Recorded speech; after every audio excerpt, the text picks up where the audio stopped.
అస్సలాము అలైకుం వరహమతుల్లాహి వబరకాతు. సోదరులారా సోదరిమల్లారా, ఈరోజు మనం చెప్పుకోబోయేసిన ఏమిటి అంటే లైలతుల్ ఖద్ర్. ఇది ఎప్పుడు? లైలతుల్ ఖద్ర్ అన్నది రంజాన్ నెలలో 10 రోజులలో 21, 23, 25, 27, 29 ఈ 5 రాత్రులు మనం లైలతుల్ ఖద్ర్ మనం చేస్తాం. అలాగే 27 అన్నది ఆ రోజు మనకి ఖురాన్ షరీఫ్ అవతరింపబడింది. అలాగే ఈ లైలతుల్ ఖద్ర్ రాత్రి 1000 నెలల కంటే మనకి చాలా శ్రేష్టమైనది. అలాగే ఈ నైట్ మనం ఇబాదత్ చేస్తే 84 సంవత్సరాల 4 నెలల పుణ్యం మనకి దక్కుతుంది.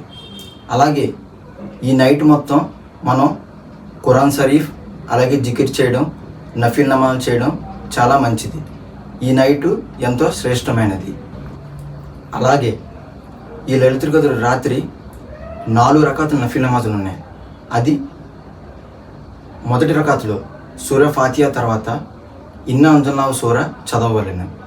అలాగే 27 సార్లు సూరా ఇఖ్లాస్ అంటే కుల్ హువల్లాహు అహద్ అల్లాహు సమద్ లం యలిద్ వలం యూలద్ వలం యకుల్ లహు కుఫువన్ అహద్ అని చదివి, అలాగే 2వ రకాతులో కూడా చదివి, అత్యాదు చదివి మళ్ళీ మీదకి లేసి అలాగే 4 రకాతుల్లో కూడా ఇలాగే చదవాలి.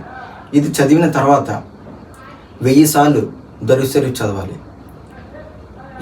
ఈ నమాజ్ చదవడం వల్ల కలిగే లాభం ఏమిటి అంటే మనం చేసే పాపాలన్నీ తొలగిపోతాయి. అలాగే మనకి జన్నతులోని ఒక చోటు దక్కుతుంది. అస్సలాము అలైకుం వరహమతుల్లాహి వబరకాతు.